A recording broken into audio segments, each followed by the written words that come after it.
My highest state of consciousness attracts only good to me. There is a law of attraction and repulsion that works automatically. It is like the law of reflection, where the reflection corresponds with the image held in front of the mirror.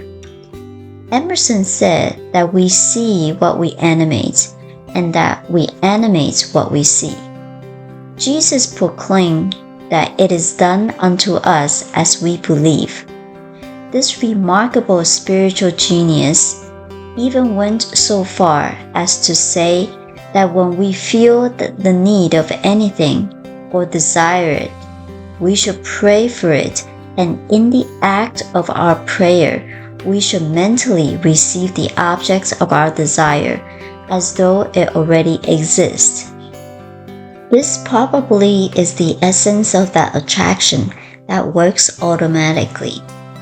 How careful then we should be to guard our thoughts, not only to keep them straight, expecting only the good, but equally we should consciously expel every thought that denies good. This sometimes calls for long and difficult self-training, but if the principle is true, the reward will be certain.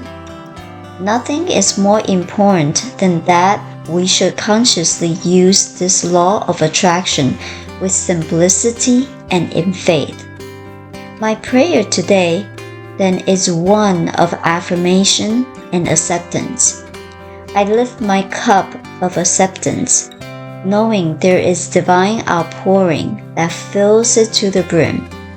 If my cup appears to remain empty, I neither condemn myself nor lose confidence in life.